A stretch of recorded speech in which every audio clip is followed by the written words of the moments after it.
What's up, everybody? Welcome to Kinda Funny Games Daily for Tuesday, December 4th, 2018. I'm one of your hosts, Greg Miller, alongside the busiest lady in the business, Andrea Rene. What's good, Greg? It's only Tuesday. I know. That's a disturbing factoid because it feels way later in the week than a Tuesday right now. Everything's good. Andrew, what's good with you? I am very excited to be heading down to Los Angeles immediately after the show today. Land. What are you going down there for, Andrew? I'm going down for the Game Awards, That's Greg. right, everybody. Game Awards Thursday. And because I'm going to be there, I'm going to have a couple other meetings and see some of my friends because I used to live in Los Angeles. Of course. Desperately miss all of those people that are down there. So it's a great chance to catch up and you know, sneak a little business in on the side. Of course, yeah. How many meetings and quotes are you having with Tara Bruno? Listen.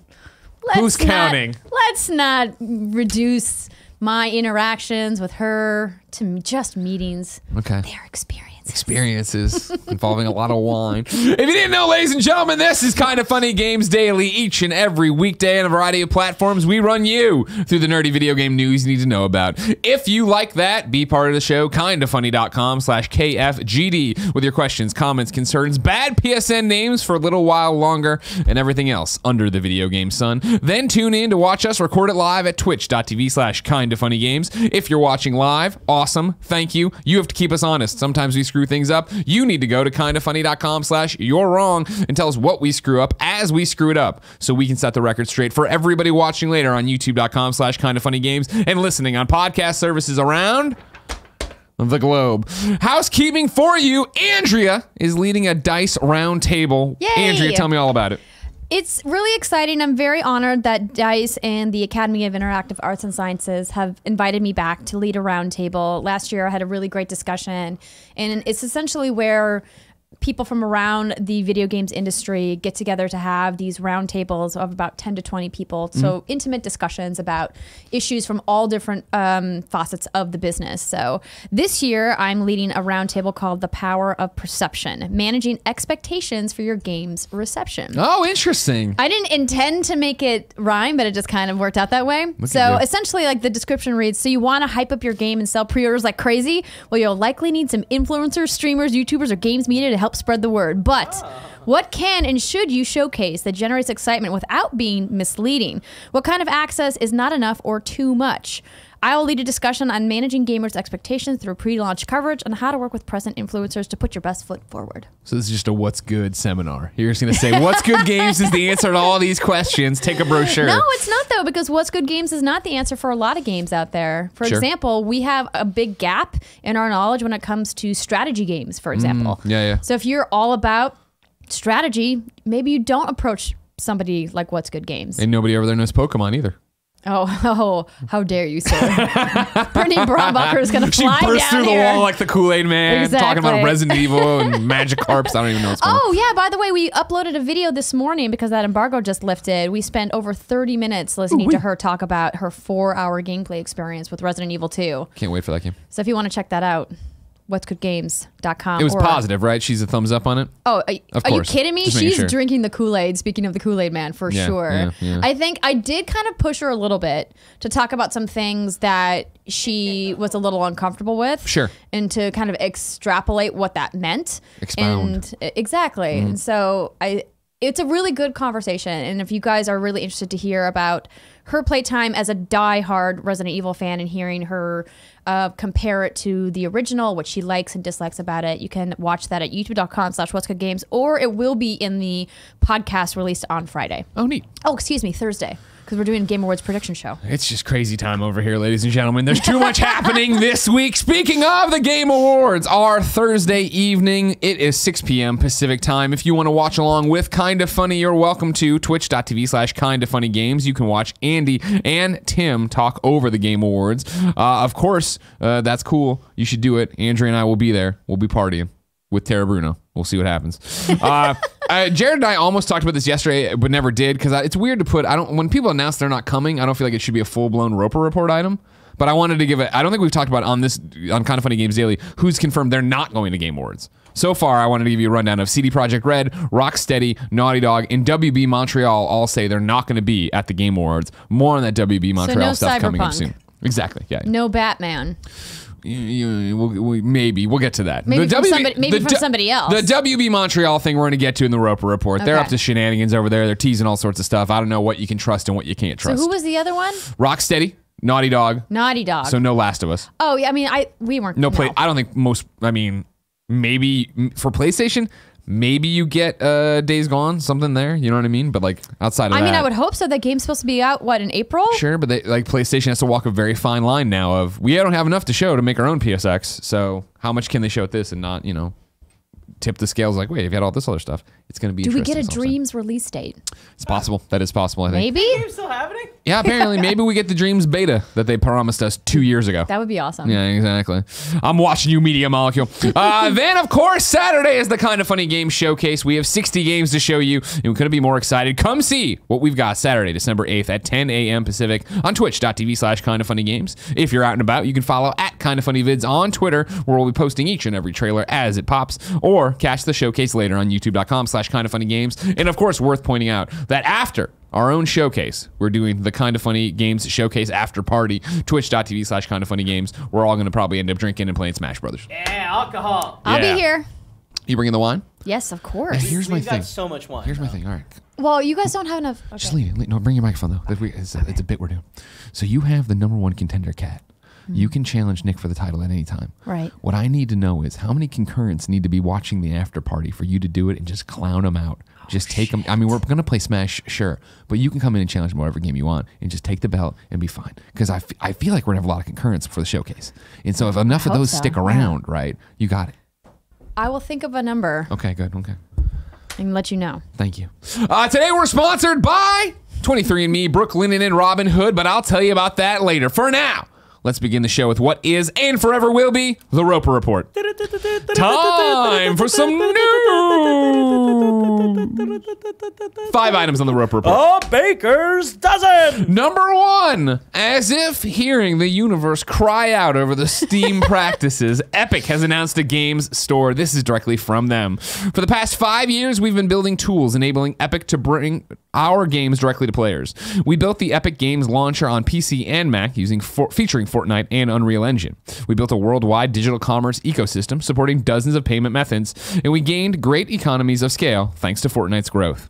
As developers ourselves, we wanted 2 things: a store with fair economics and a direct relationship with players. And we've heard that many of you want this too. Soon we'll launch Epic Games Store and begin a long journey to advance the cause of all developers. The store will launch with a hand-curated set of games for PC and Mac. Then it will open up more broadly to other games and to Android and other open platforms throughout 2019. The Epic Games Store will operate on the following principles. All developers earn 88%. Developers receive 88% of revenue. There are no tiers or thresholds. Epic takes 12%. And if you're using Unreal Engine, Epic will cover the 5% engine royalty for sales on the Epic Games Store out of Epic's 12%. Have a direct relationship with players. People who buy your games automatically subscribe to your newsfeed so you can reach them with game updates and news about upcoming releases. The newsfeed is front and center. You'll also be able to reach your players through email if they choose to share it. Connect with creators. YouTube content creators, Twitch streamers, bloggers, and others are at the leading edge of game discovery. The 10,000 strong Epic Games Support a Creator program helps you reach creators so they can help you reach players. If you opt to participate, creators who refer players to buy your game will receive a share of the revenue that you set, parentheses, tracked by code or affiliate marketing link. To jumpstart the creator economy, Epic will cover the first 5% of creator revenue sharing for the first 24 months. Developers control their pages. As a developer, you control your game page and your news feed. There will be no store-placed ads or cross-marketing of competing games on your page, and no paid ads in search results. All engines are welcome. The Epic Games Store is open to games built with any engine, and the first releases span Unreal, Unity, and internal engines. Andrea, yes, you are a real person and a real journalist. You reached out for comments. You have one here from Mike Futter. Tell me about it. I did. So I heard this story and was like, wow, this is incredibly exciting news for a variety of reasons. And I wanted to get some context from some people who are more well versed with the business side of what this means. We're commentators, right? Like we can speculate as to how cool this is, but I wanted to hear from somebody who knows. And that's the thing. Of course, yesterday on Kind of Funny Games Daily, Jared and I covered the weekend news that Steam is now introducing this tiered structure where for these giant AAA games that sell gajillion copies, they're taking less and less revenue from those big publishers in an attempt, you assume, to keep those publishers on Steam rather than going to their own thing like EA Origin. Right, exactly. So I reached out to Mike Futter, who is the author of the Game Dev Budgeting Handbook, which just came out. And he also previously wrote the Game Dev Business Handbook. So if you guys are interested in game dev, these are two fantastic resources for you guys to check out. And Mike's a very good guy. He is. He's been in the industry for a really long time. He's a Game fantastic Informer writer. Before then? Game Pro? Yeah, so he was the news director at Game Informer, and then he started working with Mike Bithell. Yeah. So I asked, I was like, hey, can you give me a little bit of context and provide a quote? And this is what he wrote. He says, Epic has spent more than a year disrupting the industry, first with Fortnite, then by retroactively adjusting the Unreal Engine marketplace revenue split. And now by launching a Steam competitor that significantly favors developers with an 88-12 revenue share.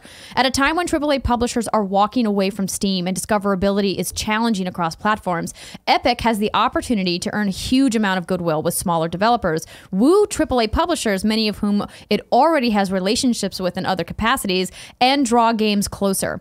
Epic could very well reshape how developers think about their relationships with digital storefronts with this move. And then I followed up and said, do you think Steam will be impacted in a significant way because of this?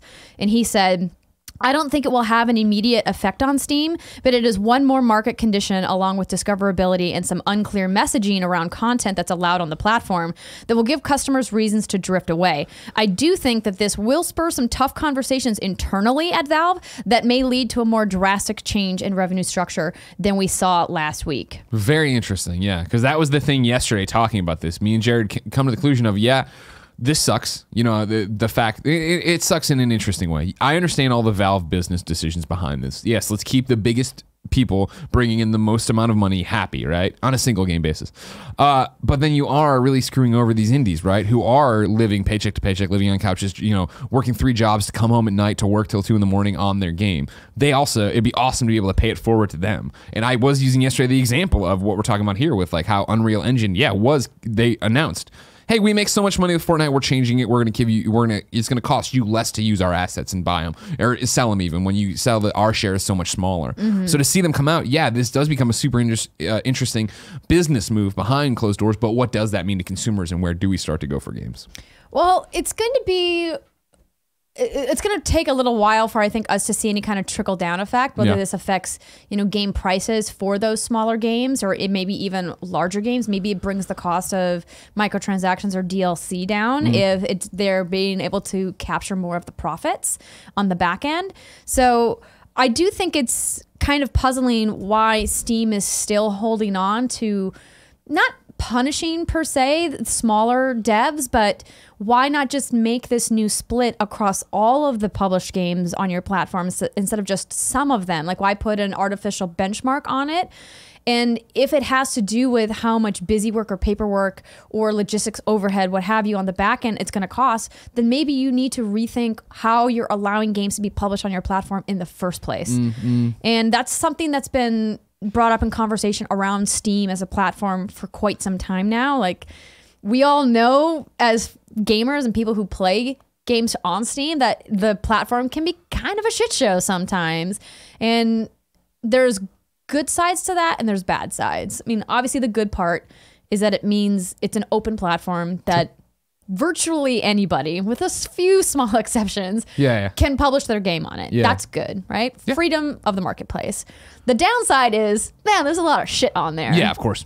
Right? You want to talk about how bad PSN is, Xbox Live is, Steam's a million times worse if you want to go through every game that came out on Steam that day. Yeah. So I will be curious to know how Epic is going to curate their system, if at all. I have to imagine that there's going to be some kind of curation process built into the certification. He'll just sit there, look at every game. He'll just go through every one of them. Yeah, but it becomes a super interesting future for digital distribution when Steam really has been the only viable game in town. They're the most successful game in town.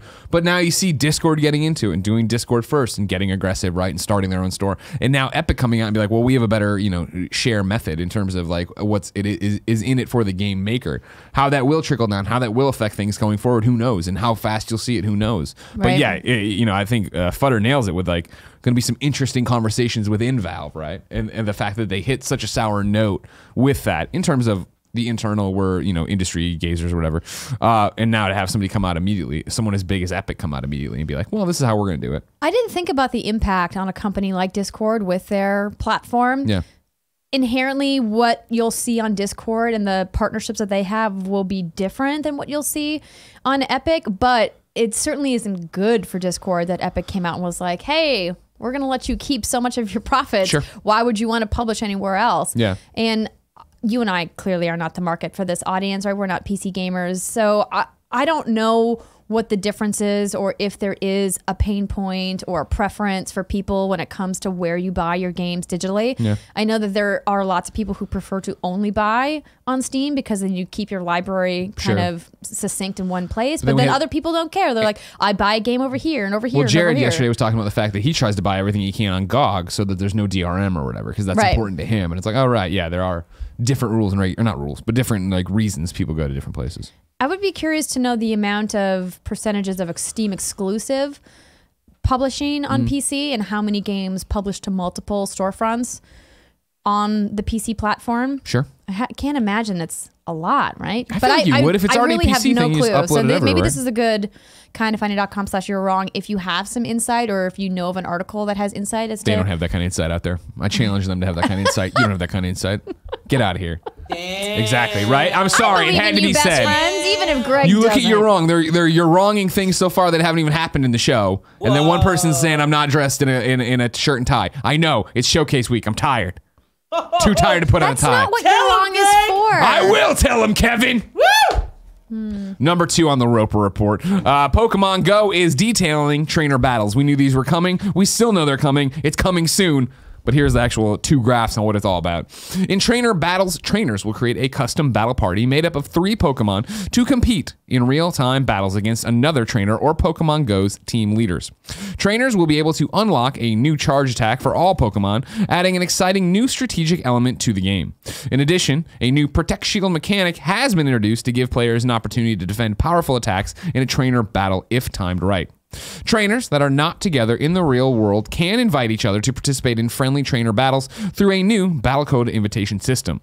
Those that have established real-world connections with other trainers will be able to engage in remote trainer battles if their friendships have reached the Ultra Friends level or higher. To encourage fair and fun competition between trainers, tiered battle leagues will put a maximum cap on participating Pokemon strength to keep the playing field even. After a trainer battle concludes, both trainers will receive a prize, including a chance of getting rare evolution items that work on certain species of Pokemon. There you go, Andrew Goldfarb. His Twitter feed alive. Oh, you have something to say about this? You want more information about it? Go there. He's talking about it. Will weather effects affect the Pokemon and all this stuff? Just don't feed them after midnight. That's what I know about Pokemon. You know what I mean? Get in there. That's what's happening. It's coming soon. I thought it was weird to detail it and not give a release date, but who knows?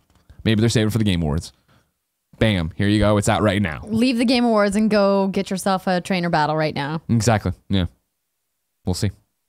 Number 3, WB Montreal might be teasing a Batman Court of Owls game and everybody's freaking out, including me. This is from a made-up name named Joe Skrebbels at IGN.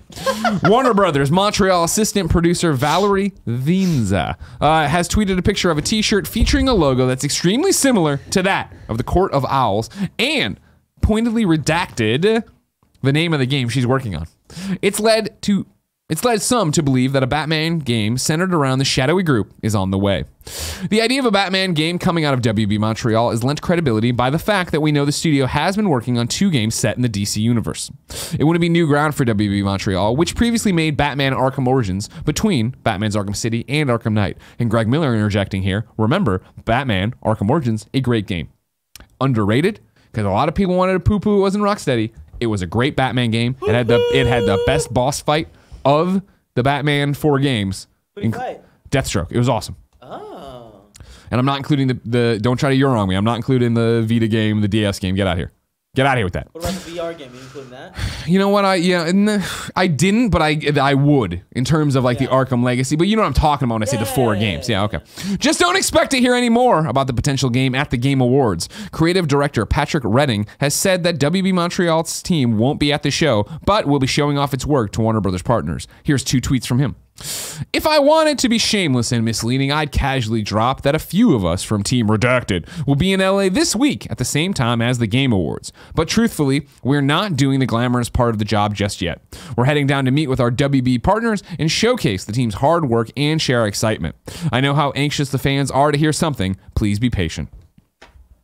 I am anxious, Patrick, for any of the nice DC games that keep getting rumored. Whether they're from WB Montreal, whether they're from Rocksteady, whether they're Superman, whether they're anything.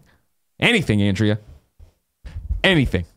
Wait, do you really mean that? Yeah, why? You got a DC game coming for me? What if it's like that Harry Potter mobile game that just came out? You're talking to somebody you know that is a level 30 in Ghostbusters world, Different. Right? Yeah. Different. I'm just... What if it's not excellent? What if it's just okay? Level and it's 30 mobile. in Ghostbusters world. I mean, it's not gonna be mobile. Don't kid yourself here, Andrea. Huh? Mobile gaming is like, as dead as PC gaming. What if it's like Lego Online, which WB Lego Montreal Lego Worlds worked on? Did they really? They did an expansion for it. Oh wow, okay. I'm pretty sure. I mean, Lego Worlds was fine. It just wasn't. You know what I mean? Well, that's what I'm saying. I'm just trying to get you. I've bought prepared. Scribblenauts DC whatever on 2 different platforms. All right, I know. I'll have you know that I will buy whatever DC stuff they put out. Of course I you have will. the platinum in Green Lantern: Rise of the Manhunters. All right, terrible video game. Anthony Gallegos and I ordered a pizza and we played it all night and got the platinum. No, whatever. listen, I fully think that whatever they do next will be good. They have a track record of making good games, so I feel like if they're going to announce a Batman thing, there'd be a little bit more fanfare. I think there will be. I think it's I think they can't be happy about the Court of the Owls logo if that's what it is. But again, who cares? It's just WB's just got to be happy people keep talking about this stuff. And the fact that Rocksteady's coming out and saying their game isn't a Superman game because they're just sick of people crying. Me mainly, Colin Sefton Hill crying. You know what I mean? But then one day we'll find out what all these things are, won't we, Kevin? Yep. You gotta stop calling people crying. Kevin, are we going to find out at the Kind of Funny Game Showcase? No, we will not. Set your fucking expectations correctly. Know. This is a 60 game thing. Tons and tons of indies. Great games, but don't be excited. Don't be expecting Rocksteady to come out. Sure? I am 1,000% positive. Okay, well, chill out, dude. Don't push me, Kevin. I'll push you however I want. It's true, you will. Number 4 is Crash Team Racing incoming. This is from Tom Phillips over at EuroGamer. Cult Kart Racer. CTR, Crash Team Racing, looks like it's making a comeback. Following the enormous success of the Crash Bandicoot Insane Trilogy remaster, it looks like publisher Activision will revisit kart racing spin-off CTR next. Earlier this week, dubious-sounding rumors began floating around Facebook of an announcement at this year's Game Awards, due to be held this week at 1:30 a.m. UK time, Friday, December 7th. Remember the showcase, Kind of Funny Game Showcase, much better for UK time. Please watch UK people. But then today, PlayStation Access presenter Holly Bennett teased the following photo on Twitter of a pair of crash-colored furry dice, the kind you might hang in a car's rear-view mirror, quote, sliding into the Game Awards on 6/12. It's 12/6, but you know, they're over there. The dates are backwards. The water flow is different. Europe's weird. And a company message reads...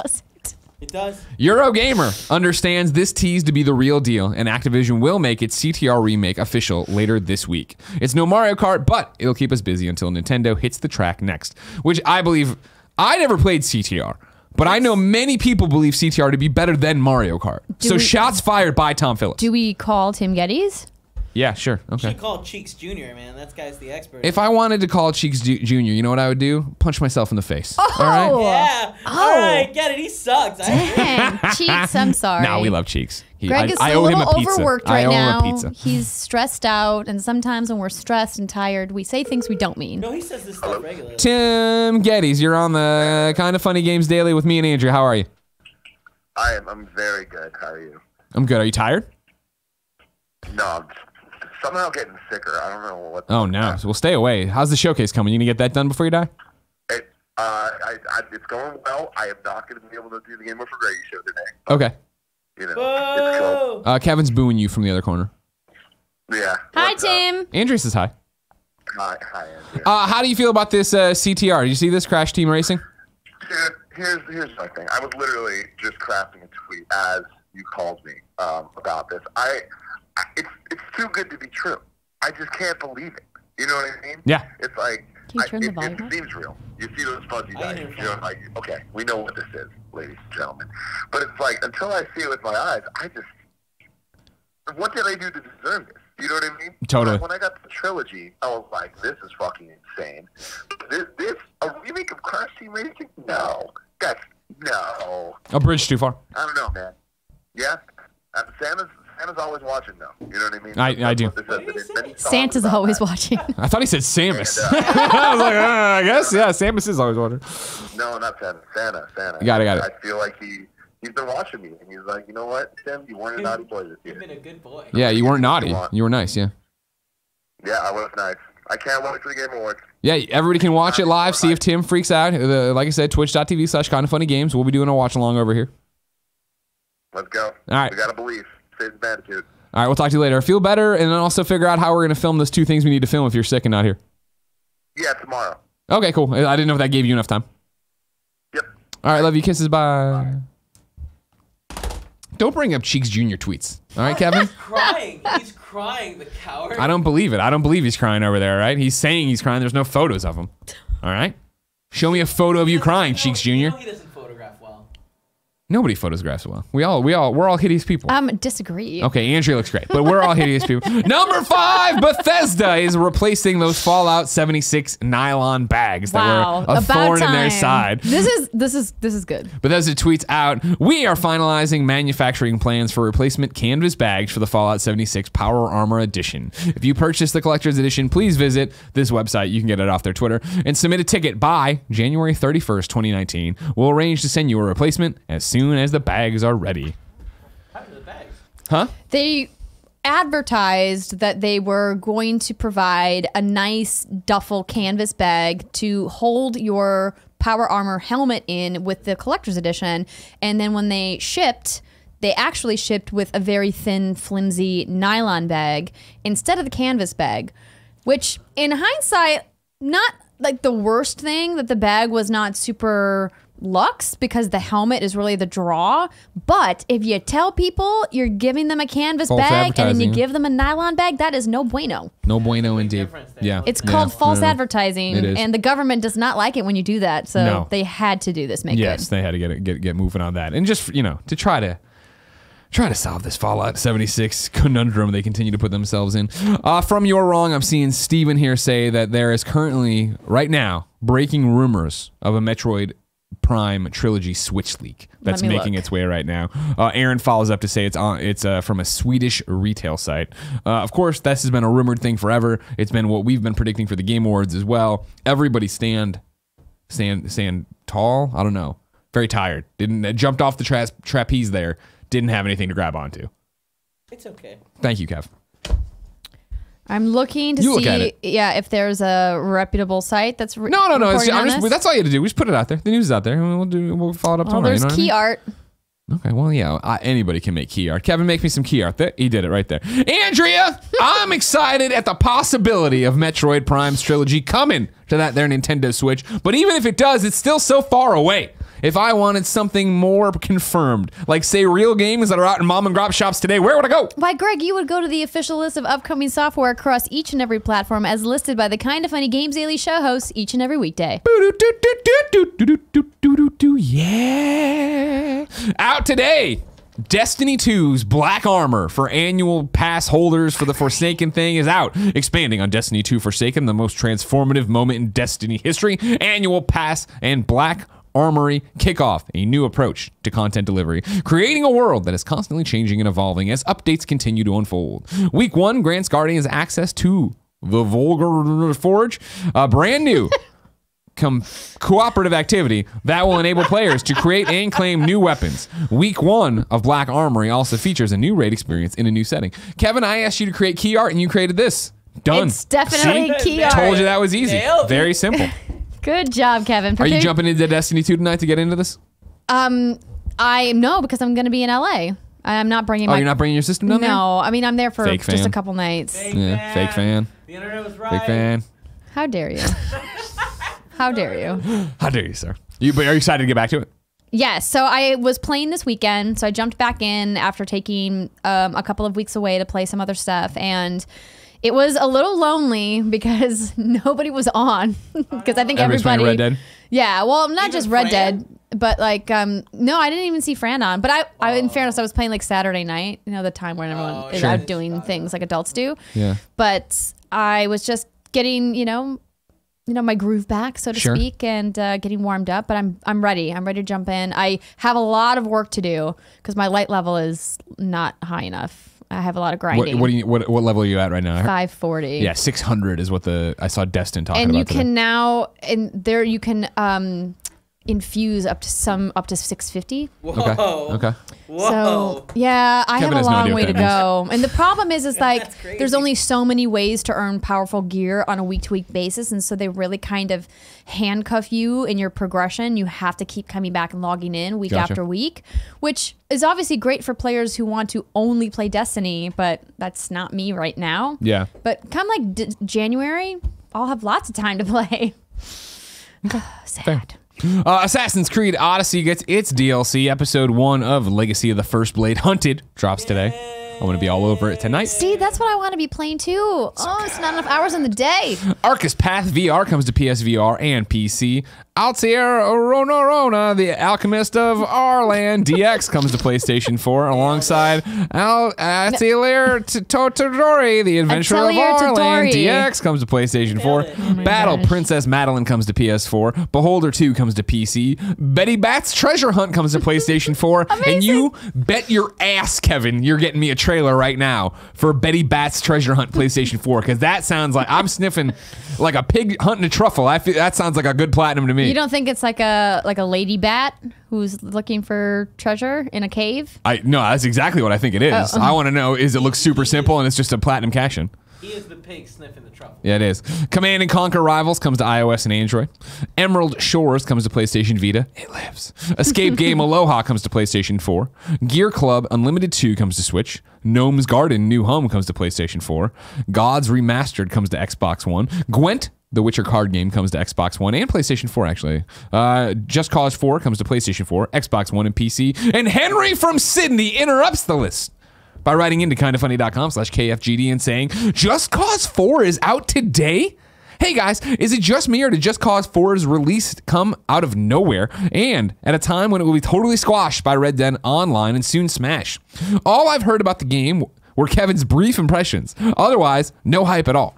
Have any of you got a chance to play more, and how do you think this game will perform? Thanks, and can't wait for the showcase. Henry from Sydney.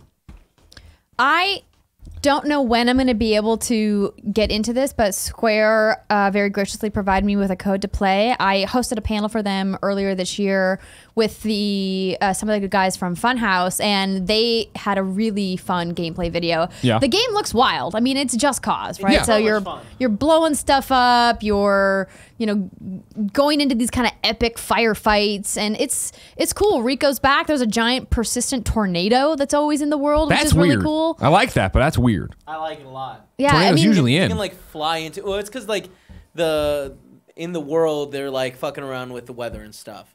So I think that's like a mistake.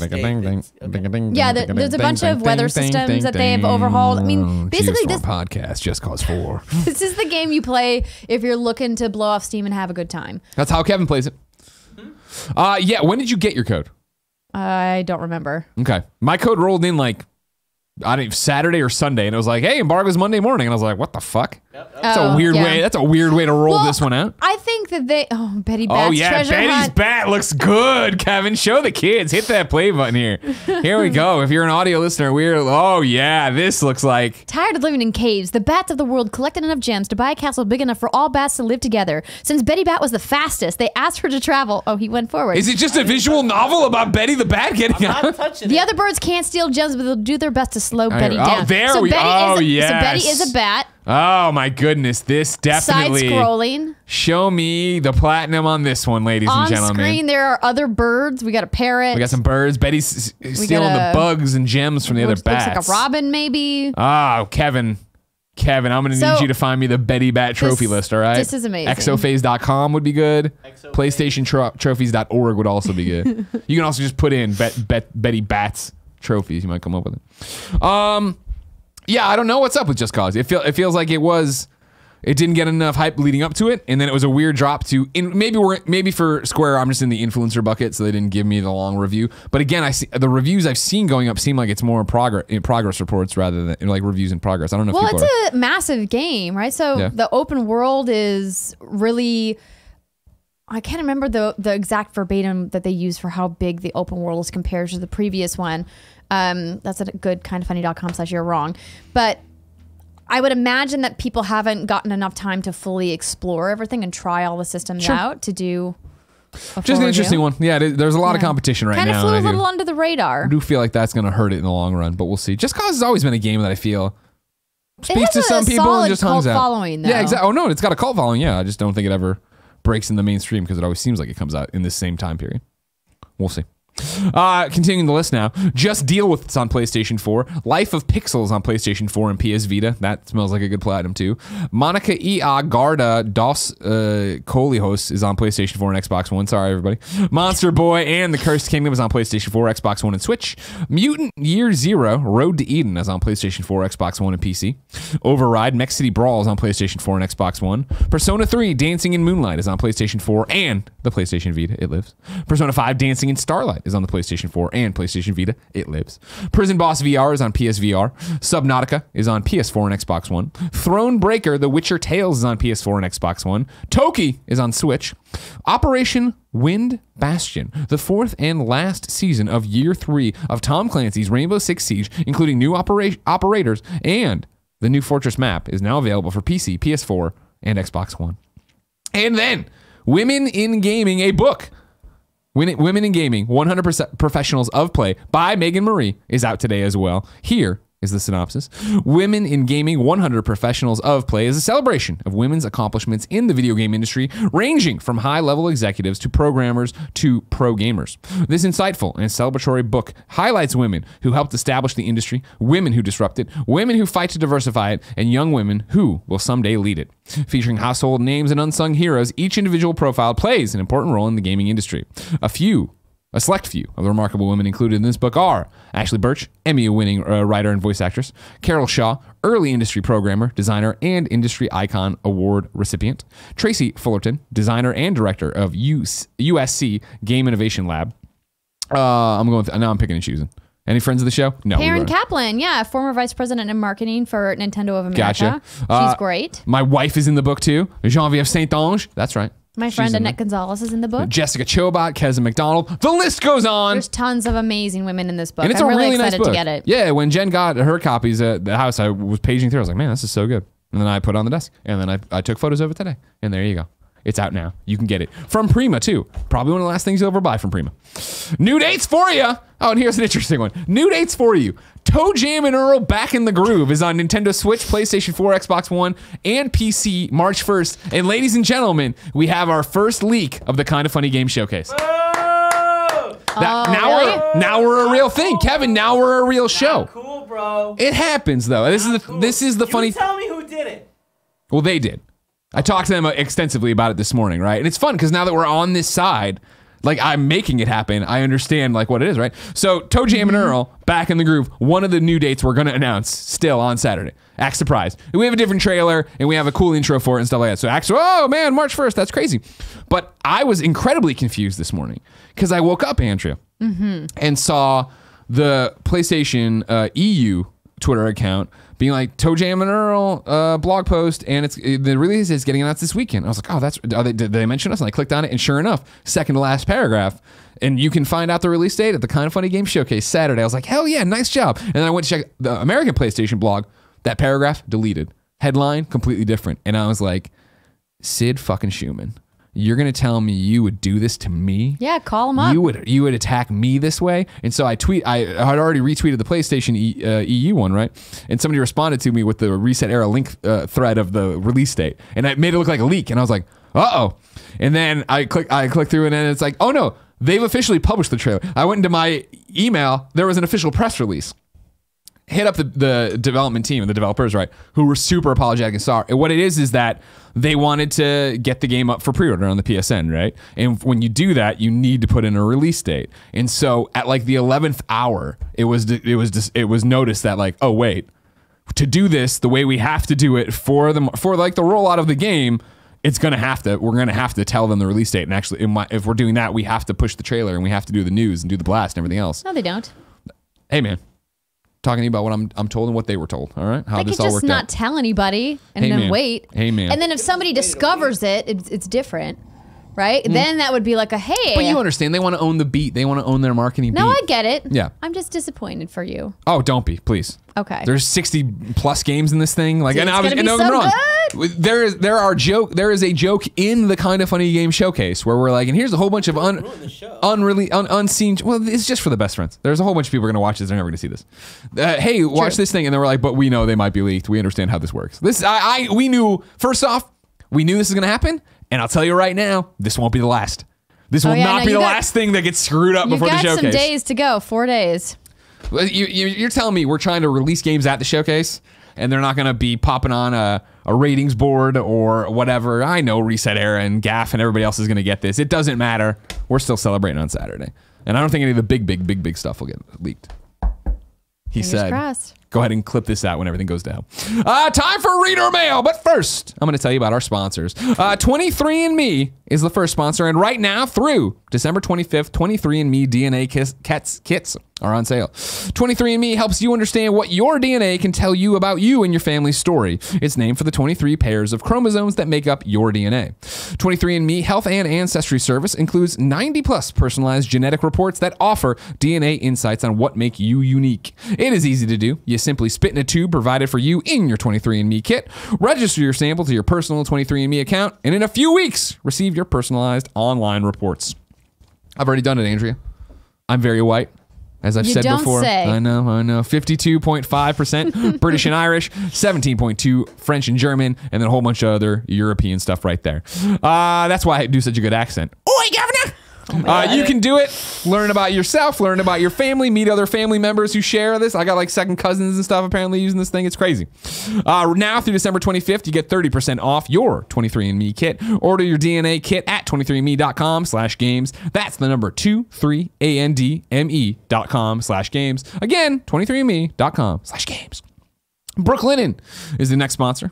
You spend a third of your life in your sheets, and this holiday season is a great time for a bedding upgrade for you or a loved one. Everyone knows I love it. I use my Brooklinen sheets each and every day. Jen and I like them so much that when we wash the sheets, we don't put on the second, your backup set of sheets. We'll wait for those to get done and put them back on there. And then they're kind of warm too, Sounds which I like like. You need another pair. Sure, but then they're warm. I just did the warm thing. They're cozy. You know what I mean? Portillo last night stole the Brooklinen comforter. I was very upset. I was very cold because what I did is I slept in the MeUndies pants. I got those pajama the lounge pants, no shirt. And I was like, I'll use the comforter. And then Portillo, of course, like a little rock, did it and just cut me off too much. But I sacrificed it because I love them. Of course. Brooklinen works directly with manufacturers and directly with consumers, so there's no middleman, meaning they can give you 5-star hotel quality sheets that are affordable and easy to order. You can mix and match online, find the perfect combination. It's great. Plus, they do towels, robes, candles, sleep masks, and more that all make for great gifts. And like I always say, you're going to forget about the holidays, so just use this and order now. My Brooklinen sheets are the best, most comfortable sheets I've ever slept on, and it's your chance to upgrade. Brooklinen.com is giving an exclusive offer to my listeners. Get $20 off and free shipping when you use the promo code GAMES at Brooklinen.com. Brooklinen is so confident in their product that all their sheets, comforters, towels, and everything else come with a lifetime warranty. The only way to get $20 off and free shipping is use promo code GAMES at Brooklinen.com. That's BROOKLINEN.com, promo code GAMES. And finally, Robinhood. Robinhood is an investing app that lets you buy and sell stocks, ETFs. I'm winking at the camera. You did it right. Yeah, I know. You correct me twice, and I'll remember one of them probably. And cryptos, all commission free. They strive to make financial services work for everyone, not just the wealthy. It's a non-intimidating way for stock market newcomers to invest for the first time with true confidence. Other brokerages charge up to $10 for every trade, but Robinhood doesn't charge commission fees. Trade stocks and keep all your profits. It's easy to understand charts and market data. Place a trade in just 4 taps on your smartphone. Kevin, you're using it? Yeah. You liking it? Yeah. You like playing the ponies? Is that what they call the stock market? No, Oh, that's horse racing. You like playing the stocks? I got a notification saying that it was closed today because of or tomorrow for Bush's funeral. Oh, really? And that's a nice little thing to know. That's a good one to tell you. Good job, Robin. You can learn how to invest and build your portfolio right now. Robinhood is giving listeners a free stock like Apple, Ford, or Sprint to help build your portfolio. Sign up at games.robinhood.com. That's games.robinhood.com. Where do I want to start with you, Andrea Rene? Got 2 questions about the showcase, but I feel like that's I don't want to start with the navel gazing. You know what I mean? I like to end with that. Sure. Here, let's go with Nate. This almost made the Roper Report, but didn't. Nate writes in and says, "Hey, Greg and co-host, long time, first time, Angry Greg voice. What the fuck, Ubisoft?" And Angry Greg voice. "I just got an email from the Ubisoft club that Ubisoft club points are starting to expire in March 2019, and I'm pissed. I've been collecting club points since Assassin's Creed 2 and have amassed a nice stockpile that I look forward to using when a new Ubisoft game comes out. But now I'm being told that I'm going to lose a bunch without any explanation as to why. I don't understand why they can't just let me, a diehard Ubisoft fan, keep collecting my points. So what if I stockpile them? Anyway, I was hoping to hear your thoughts on this, as maybe I might be overreacting. Keep up the good work, Nate from Wisconsin." This is alarming news. That's bullshit. Did you see? So did you see this already? No, so I'm pulling up the article from PC Gamer. Go ahead. Because I also have been stockpiling my points. I have spent some on each of the Assassin's Creed that I've played. I think I spent some in Rainbow last time I logged in. Basically, you get these free points just by playing the game and earning specific challenges. There's challenges, right? And like they're basically like in Ubisoft achievements of do this certain amount of times, complete this story, you get these points, and then you can go in and for me, I always use them on Assassins as well. So I pop in and immediately like, oh, I want to buy this look for my crew. I want to buy this weapon for my assassin. This, I think I bought my, no, I didn't. You can get armor sets that way. So in the write-up on PCGamer.com, it says Ubisoft hasn't given a clear reason for the change, though it's framed as a positive one in line with other changes in the loyalty scheme's scope, like weekly challenges, new rewards, and Sam, the personal gaming assistant that I never knew existed. They talked about that at E3 earlier this year. The major difference, of course, is that all of these things were additions. This is a subtraction with no benefits to players. Quote, beginning April 1st, 2019, you have 24 months to redeem the club units. Oh, hold on. That's way different than them expiring in March. It says beginning April 1st, you have 24 months to redeem the club units you acquired through your gaming experience or by making eligible purchases on the Ubisoft store. Okay. After 24 months, these club units will expire and will automatically disappear from your Ubisoft account. Each time you redeem club units, the oldest club unit will be redeemed first. So essentially, it says Ubisoft will compare everyone's point balance on March 31st, 2017 with the number of points redeemed between that date and March 31st, 2019. If you've redeemed fewer points than you owned 24 months ago, the difference will vanish. So now everyone needs to do some bookkeeping. I'm confused. You can check hold on. You can check the site to see how many points will expire. So I'm going to click this hyperlink. So the idea here is that log in to see how many of my points are going to expire. You earn a point and then 24 months later it'll expire, right? Okay, is that the thrust of this thing? I think that's what it's trying to say. It's got an expiration date on it. Let me log into my account to see how many points I have that are going to expire. Bullshit, guys. Kevin, get up close in your mic and talk to me about it if you're fired up. Loud enough for them to hear me. I know, but I want you to be a little bit better. I love the use of malarkey. You sound like my grandfather. It's great. Thank you. I have accumulated a lot of points because we play a lot of games. Yeah. I don't use them often, but when I pull them out for Assassin's Creed, a game I love, might be my game of the year. I don't know. Yeah. Still thinking about it. Might be Beat Saber. 2 great games. I like using them. It's satisfying as hell going to the store and being like, oh, look at all these coins I got. I hear you. I use them too, but I don't use... I hear you. I think the reason to not stockpile them is that they want you to use them. They want you to be engaging with this and using your Ubisoft points more. Okay, so... It's similar to when you're playing an RPG and you get all these potions. You're like, oh, I better save these for the boss battle. Then you end the game. You got 289 potions. Because you never used them, yeah. So my balance today is 625 units. Club units that will expire are 110 units. So does it say that right there? Yeah. And then it says your new balance on April 1st will be 515 units. So I have to spend 110 units before April 1st. So this isn't as dire as you might think it is. It's still annoying if you because like here's the thing. No, it's super annoying, but also this is a free program that costs you nothing, right?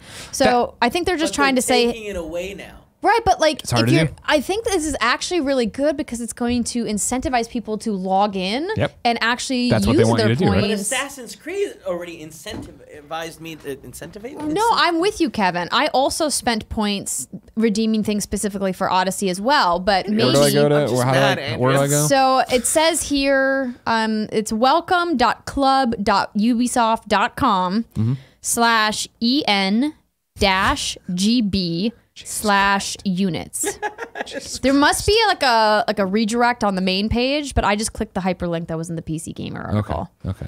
So you can also do the same if you were curious about this. PCGamer.com has that article up about the Ubisoft Club points. Here's the long and short of it, everybody. Guess what? The Division's out before April, whatever. So you get in there, you spend them all in the Division, you're fine. Yeah, exactly. That's a great way to do it. Ready for that? We still are, Kevin. We still are supposed to get ready for it. Okay. Yeah, or we just talked about how the new expansion is launching for Rainbow Six. You can log in and spend some points there. AC expansion you today. got Odyssey DLC. That's the thing. That's why they want you to get in there, right? They want you to go do it. Yeah. They're free. I mean, I get why this is maybe like a little annoying, but I'm just gonna come back to it being like, hey, this is a free program. It doesn't cost you anything. I understand being mad, but they're just changing the thing to actually getting you to use them. But they're giving you warning. It's not like it's. But it doesn't help you if it doesn't help you if I only play Assassin's Creed. So like I'm looking for not next year 2020 when the next Assassin's Creed drops. I was looking forward to having all 9,000 of my units come in. Yeah, I hear you. I understand what you're saying. Well, you can. I'm looking here. I think you can use your club points to get a discount. Yeah, you can use your club points for 20% off for 100 points. What I'm going to lose, I can get a 20% discount in the Ubisoft store. That's pretty good. Whatever. For something that I just got in the background while I was enjoying my time playing a game. Oh, here we go. This is what Kevin is. So yeah, Kevin has 610 points. He's going to lose 40 units on March 31st. Oh, only 40. Jealous. You're fine, Kevin. I'm going to lose 110. I've been actively using him though. Real hard. Anything I can. It'd be cool if they, well, I guess you don't need any more, but if you, don't even worry about it. David writes into kindafunny.com/KFGD and says, hello, Greg and Andrea. Hello. I had a question about the Game Awards. A few weeks ago, I got an email from PlayStation with a special offer on tickets to the show, and I jumped at the chance. This will be the first big event of any kind that I have attended. And now comes the question. What am I going to wear? Is this a business casual kind of deal? Can I show up in my Kinda Funny Games Daily t-shirt, or will I stick out like a sore thumb and look like some dumbass who got lost? I know this isn't a game-specific question, but I figured I would ask it here. Any help on the matter would be greatly appreciated, and I hope to meet you both on Thursday. This is an excellent question. Oh, and real quick, too, I speak for you and me, of course. If you see us at the Game Awards on Thursday, come over and say hey. Please do. I like it when I built last year, the security got super mad because I made a giant line. And I was like, see, Jeff Keighley, I should be presenting. And he said, shut up, Miller. And I was like, I'm sorry, Jeff. The Game Awards are one of the very few opportunities we have in this business to kind of dress up and celebrate everything that we love about the video games industry. So I would recommend that you err on the side of dressing nicer than less. Now, to be clear, I do see guys walking in t-shirts, but I always judge them.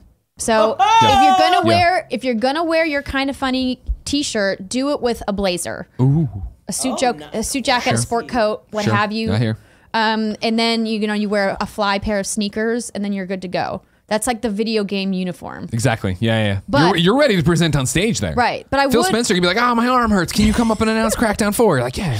I would encourage you, though, that if you have a nicer outfit, now is the time to bring it out. I would say dress up, yeah. How often do we get to dress up Never. like that? You know what I mean? Usually we're just wearing Ghostbuster outfits and we're happy. Yeah. No, this is, Game Awards is cool. And yeah, you can totally come in a t-shirt and there'll be tons of people in t-shirts. But if you dress up, people are going to immediately be like, oh, do you work in the industry? Like, are you a part of this thing?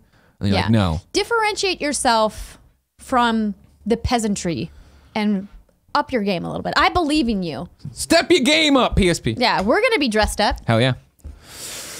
What are you wearing? You got a good dress? I got a dress. Yeah? Yeah. Is it a good dress? Almost wanted to bring a dress, and then I realized I wore it at the Game Awards a couple years ago. Is it a good dress? Oh, it's a great dress. Yeah. Nice. Yeah. Thank you, Kevin. You're welcome. I mean, it's not quite as good as my one last year. Yeah. I really loved my outfit last year, but it's really cute. And it's got hot pink shoes that go with it. So I'm just wearing the same old suit as always. Or one of the same old suits. I don't even know which one. dudes can get away with I that. know. It's not fair. Marvin writes into kindafunny.com/KFGD and says, will the trailers shown in the showcase be posted on channels such as IGN, GameTrailers, etc., or are they solely exclusive to Kinda Funny? If so, what does the discussion with those media outlets look like? If anyone posts one of these trailers that's shown on Kinda Funny Games Daily, Kevin will come to their house and eat all their bread. All of it. No, everything's gonna go everywhere. No, the rules I was going with Kinda Funny Games Showcase was you're giving us something new and something exclusive for the show. So the idea, knock on wood, again, everything's going to leak, I understand, would be that, yeah, you're seeing new trailers and new stuff, but as soon as the showcase is over, we've talked about time-wise that everybody can just share that on their YouTube channels, put it out on to IGN, media blast everybody. Yeah, the showcase isn't meant to promote Kinda Funny. It's meant to promote these games. Like it's very much putting the developer and the game before us. You won't hear us on the showcase talking about our Patreon or encouraging you to use Amazon Prime for your Twitch Prime subscription. This is very much about giving our stage over to them and helping showcase these games. So I don't want to get in the way of anybody promoting their product or getting it out to the sites that are way bigger than us and matter. But it'll be nice to have a whole bunch of eyes on us and then go that way. Fendyy writes in to kindafunny.com/KFGD and says, this isn't a question, but I wanted to take a minute and reflect on how Kinda Funny has evolved and improved throughout 2018. And I can say that without a doubt, this has been Kinda Funny's best year by miles. With Tim graduating, in quotes, the Forbes 30 under 30 class of 2019, the team mastering the Kinda Funny formula to provide content from a diverse range of audience, or for a diverse range of audience members, and not to mention holding a press conference this Saturday as part of the Kinda Funny Game Showcase, parentheses, and showing 60 games, which is insane. For once, we would like to thank you for making 2018 so much Kinda Funnier and putting a smile on our faces every single day of the year. Fendyy. Thank you, Fendyy. That's really nice of you. That's a very sweet statement. And I think we've known we've been killing it this year. And that's not hubris talking. Like, we just know that we've been making a lot of cool shows and a lot of people have been connecting with it. And it's awesome to talk to you and take all your feedback in. And every once in a while with the showcase, I get a glimpse that it's cool or it's special, but then I'm like lost back. I can't see the forest from the trees kind of thing. And like I remember one day where I showed you an asset and you were like, man, this is going to blow up. Are you guys excited? And I was like, oh, I guess it had, yeah, maybe. Like I don't have time to think about that as I do the show. Yeah, exactly. Mm-hmm. And so like when we were filming the stuff on Saturday and then like Nick was watching it through the viewfinder to check it, you're like, oh yeah, that kind of looks cool. Like, I'm very interested to see when Tim has the final cut tomorrow evening. What it all looks like and how it's all shaped out. But thank you very much. We believe in you, Tim. We're very excited. Yeah, everybody send Tim love on that there Twitter at Tim Geddes. Don't do it on Instagram. And your beard. Don't send him on this. Don't send. Yeah, actually, sure. Send your beard trippings to Tim too. Andrea, it's time to squad up. This is where, well, you got something? After you squad up, I have a bad PSN name. Oh, okay. This is where somebody writes in to kindafunny.com/KFGD with their name, username, platform of choice, and why they need help in a video game. I read it here. The best friends come and find you, and everybody plays games together. Today, Alex Irish needs help on the Wii U. He's giving us his Twitter and Facebook, which is Alex_IRESQ. 'Tis time to squad up. I need an in real life help on Super Smash Bros. For the Wii U. I need a co-op partner who's fairly good at Smash to help me unlock a bunch of challenges so I'm all caught up and ready for Smash Ultimate this week. Plus, hey, co-op Smash can be lots of fun. If you're in the Greensboro, North Carolina area, my Twitter and Facebook DMs are available to hit me up with. Thanks. Nice. Those were some beautiful lower thirds there. Made them myself. They're really nice. Thank you. Andrea. Yes, Greg. As you know, Shuhei Yoshida hated us for years and years and years, and he would not let us change our PSN names no matter how much we begged him. But apparently, much like the snow melts in a young February day, Shuhei Yoshida's heart of stone has softened, and he will soon let us all change our PSN names. As such, we are saying goodbye to bad PSN names. What do you got for me today? Today I keep posting my bad PSN name story I've been sending since the Beyond days. Time running out for my tale to be told. Please read mine. And with that, here goes. Hi, Greg and Andrea. Here's my bad PSN name story. Let me take you back to the days of yore. Back to early PS3 times when I was excited to sign up as a longtime fan for Model 1 OG PlayStation. Dang. But once I got to what name do you want bit, that's where the trouble started. Because it wouldn't let me use the name I was wanting because it was too close to my email at the time, so I decided to make one on the spot that was made from the martial art I studied, Kuk Sul Won. I bet you I did not say that right. And the name I was known by in the Edinburgh metal scene, Dances with Trousers. So DWTKSW was born. Terrible. But only so I could come back later with a new email and fix it. Only then did I learn the awful truth that I was now stuck with DWTKSW. And what's more, nobody could say my name in the heat of battle. So yes, I will be changing my name. Beyond. Terrible name. A terrible, terrible name. I'm glad that's DWTKSW. It's even hard to say. Even when we know it's wrong and we're trying to fix it, it's bad. We ask people watching live on twitch.tv/kindoffunnygames to keep us honest and go to kindoffunny.com/you're wrong and tell us what we screw up as we screwed up so we can set the record straight for everybody watching later on youtube.com/kindoffunnygames and listening on podcast services around the globe. What did we screw up today, Greg? Dane chimes in, says that, I think you mentioned this, but we didn't put it anywhere. There's a new Tony Hawk mobile skateboarding game coming? that announcement broke right before the show. Gotcha. We, I think, just forgot to put it into new dates. Gotcha. DJ Kento says there's almost no exclusivity for PC gaming on Steam. Indies especially use a shotgun approach. Chicks_18 said Andrea mentioned that she wondered if Epic would curate their store. As per the Game Informer interview, Epic plans to hand curate its store, which might entice both developers and consumers away from competitors, especially with many expressing frustrations about the poor visibility for software in a crowded marketplace. That's good to know.